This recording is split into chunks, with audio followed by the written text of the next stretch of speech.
Hey, how's it going, YouTube? Jay Scotty Son here, back with another video. Like the thumbnail says, this is a $15,000+ collection that I just bought. I'm pretty thrilled about it.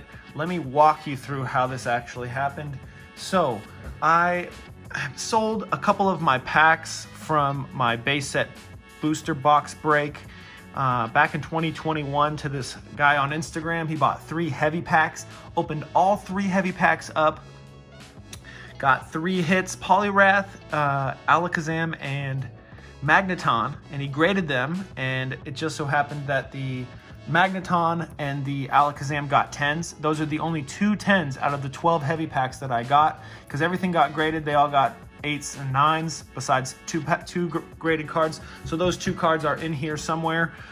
So this portion of the video, you know, I'm normally on my desk in my office, but now I'm in the kitchen. So these slabs, the portion of the video with these slabs will be probably put into my office. So I'm gonna make this two-part video, maybe 2-section video, but this portion is gonna just be the sealed portion of the collection. So I'm gonna go ahead and zoom in here, boom. First up is this Shadowless pack.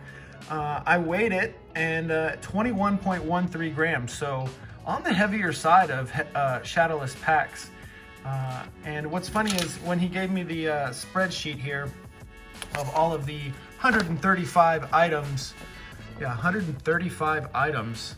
At first, I was confused as to how he got $21,000 here. So I said, hey, a few of these items, like a Gem Mint 10 Magneton for $1,000, I've seen some selling for $700 recently, and he said, no, that's Canadian dollars. So I did some, $630 was the one that I saw here. So my prices were a little bit different than his to start things off. But after going through it and knowing that they were Canadian dollars, it made a lot more sense. But yeah, this is one of the more expensive items than not an entire artwork. It is missing the Lapras, but 3 first edition packs.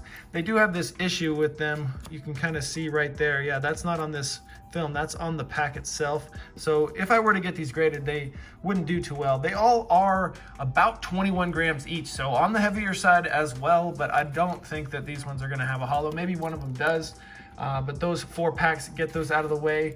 We have 2 Japanese booster boxes here, pretty cool. Crown Zenith, look at that, 2 Crown Zenith boxes. Get those out of the way. Can still find those in stores sometimes. We have 4 Hidden Fates ETBs. I haven't looked at the condition of them, but I'm sure they're just fine. I'm gonna have to look at those off screen. He did actually send me this collection pro bono because he shipped it to me, and all I paid was 10%. He does live in Canada, so the shipping was approximately $400 or so to ship all this. So we did split the shipping, and I did offer him 70% of that, the 15 grand that this collection was worth. I offered him 10 grand, and he countered it. How about 75%, which comes out to 11,250. And then I offered 11,000 flat, and then he said, hey, pay half of the shipping. So we came up to a conclusion of about $11,000 for this collection, plus a little bit of shipping. So about $11,200 is what this came out to.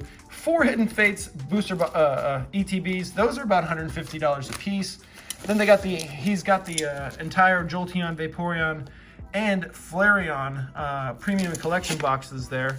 So that's cool to see. This one's actually pretty expensive. The Celebrations UPCs, these are expensive. I think they're like $300 or so. Don't quote me, I don't know. I haven't checked a lot of the prices out for these things. Premium collection 151. I do have like 15 or so of these hanging out in the closet. The Arceus V-Star Ultra Premium collection. Nice to see that. He did an amazing job shipping all this stuff. 151, 2 Japanese 151 booster boxes. You know, getting those at 75% of what they've been going for isn't too bad. We got a Chilling Reign booster box. I know I got one of those for about $100, and I have it still. So this is cool to see. They're like $200 now or so. Darkness Ablaze booster box. Not the one that I'd like, but it was in the collection, so I got it. Then we got a Champions Path ETB and 2 sealed theme decks from Team Rocket. And I know that Team Rocket set that's coming out next year is going to be the hype, and maybe this will go up in value.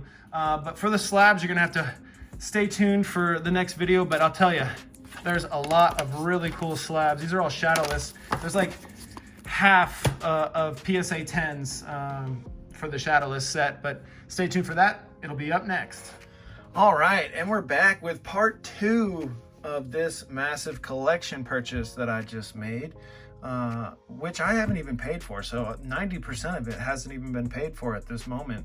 I did pay the 10% friends and family, and I'm glad it all arrived here in a safe and sound manner. But let's go ahead and get into some of these slabs. You know, this is what you get for spending 10 grand, you know, actually a little bit over 11,000.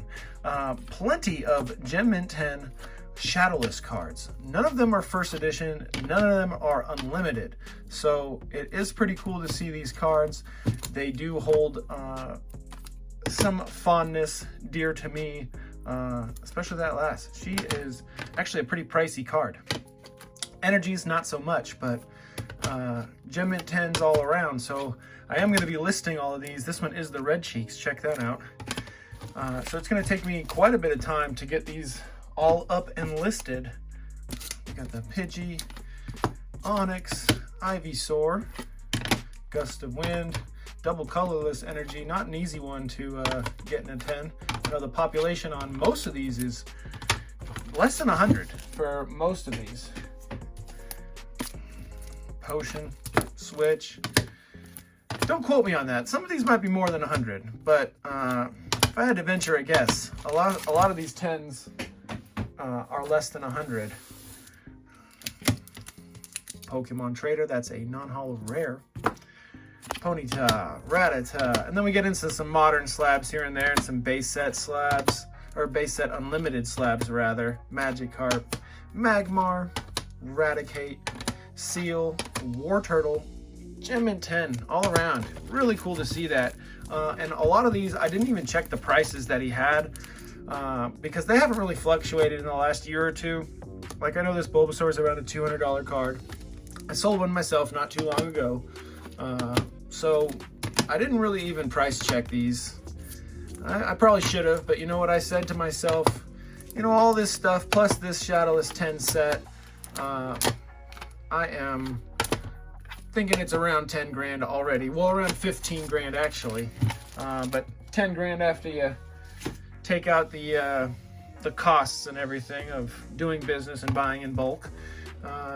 So I did get this for about 75%, which is pretty nice. Here is some of the modern cards, actually just 2. Then we get into some base set 9s. It's like, I already know it's like a $100 card. Sold it several times in the past 6 months to a year. The Mewtwo's a bit more. The Hitmonchan is also about a $100 card. Then these modern cards, I don't know too much about them, but I know this Gyarados probably doesn't fetch a premium in a 7. But he just threw that in for free. Several of these 7s and 8s and 9s, he just threw in for free. At least this one's the Master Ball, right? That one wasn't thrown in for free, but well, he really just sweetened the deal at the end, you know, trying to get up to that 75% mark. We looked at all of those, take them out onto the sidewalk here. All right, there are some more Shadowless 10s too. Look at that. There is going to be a big string of modern 10s somewhere here. I haven't really organized these yet. Such a cool artwork on the Machamp. I might actually take a look at some of these and see if they're worth submitting again. Like this Machamp might be worth cracking out and submitting once more, trying to get the 10. Yeah, this one was thrown in at the end there. Alakazam, Charmeleon, Electro-9, same with that one, thrown in at the end. Yeah, this is the thrown in at the end pile. Then we got the normal Yellow Cheeks Pikachu, PSA 10, Pokemon Breeder 10, Kakuna 10. We're back into the Shadowless 10s. What do you guys think? You think I made a pretty good deal here with this guy? We've done some business in the past, and man, he definitely knows how to do his business. It is really nice, you know, people sending me their stuff with the trustworthiness of myself and them having that trustworthiness of myself is pretty cool. That they just trust me with sending me their cards. That's what people do with my grading services, is they just send me their cards, you know, and they trust that they will get their cards graded and back to them and be happy with my business. This gloom is pretty cool. I think this is one of the ones that I actually looked up and found the price had dropped quite a bit, because the prices that he had were 3 weeks old, and I know like a gloom like this in 3 weeks, the price can change dramatically. A couple of reverse master balls there. Hey, Glaceon, check out that. Alternate art, Gem Mint 10, one of the more expensive cards. Raichu. Hey, that's a nice card. Never owned that myself, so pretty happy to see that. Pidgey, that's actually a really cool card. All right, next up, got some base set Blastoise, nice. First edition Lapras. I did look this one over for a second, and man, it looked real clean. Don't know why that one's a 6. Hold on, my buddy's trying to come by. He is the guy he's actually a sheep herder. He has 1,000 sheep, 1,000 plus sheep, and he did give me a dog. So he wants to come by. He just texted me, so I'll be right back. And we're back to show you this Tangela that I had thought was damaged in transit, but it wasn't. I sent him a picture, and he goes, you know, that one actually a few months ago got cracked, and I didn't include it in the spreadsheet, and I just threw it in for free. So I was like, cool, because reholdering this is $25 plus shipping and insurance ends up being about $50. So it was really cool of him to just throw that in. Let me see, did we go through this stack? I think we did. If we didn't, let's just, yeah, I'm pretty sure we went through this stack. Yeah, we definitely went through this stack. Gem Mint 10 Alakazam, best card in the stack. There we go. Next up, boom, Slowking, Galarian, PSA 10. Man, lovely card. Some modern cards, man, they do hit pretty hard sometimes. Charizard, but it is the Japanese one. Lugia V-Star. And if you see any cards here that you want, feel free to hit me up. We can make a deal for it. Because if I can buy these at 75% and then sell them to you at, you know, 85%, that's me making 10%. But if it's shipping costs are on me, then it's really only me making 5%. But hey, if it's a card you need, I'm willing to talk shop. Now this Charizard, man, it looks beautiful. Check this Charizard out. But the thing is, right there, that top left corner, or top right, if you look at it on the front, does have a pretty good ding. But man, it's a beautiful card. This one, I feel like if I cracked this one out and resubmitted it, it could probably end up getting an 8, because it is so clean. The Palkia getting a 10, Crown Zenith Entei with a 10. I'm going to be listing all these from what I think is the most valuable. That's what I'll start with. I'll start with the most valuable cards. This one's like, I don't know, $300, $400 card. This one's expensive. So this one will be one of the ones that I take photos of first and get it listed. Same with this Magneton. It is like a $600+ card. I think the last sold was like $650 at auction. And this is one from my booster box. Really cool to see a card get a 10 from a booster box that I opened up. Lugia V, PSA 10. One of the best modern artworks in my opinion. Then we got the Mew, a Growlithe, Rattata, Mewtwo V-Star, and we're almost at the end of this video. Check it out. Yeah, I'm pretty stoked on this collection. I hadn't bought anything in a while, so it's really nice, you know, like if somebody hits me up after a collection purchase like this, I'm less likely to jump on it. But if it's been several months and I haven't bought anything, then I'm way more keen or likely to purchase the collection. Ebbs and flows, just like everything, you know, I can't just keep churning stuff out here. I like to buy a big collection every 3 months, ideally. That's the ideal situation. Got 2 of these. Check that out. Nice. Those will be easier to list too. I like having multiples or duplicates because then you can easily list them. The Blaziken, Tangela, Raikou, Nidoking, all 10s. Check them out, all 10s. Nice. And that's it for the video, everybody. Let me know your thoughts down in the comments. It's been a good one. Later.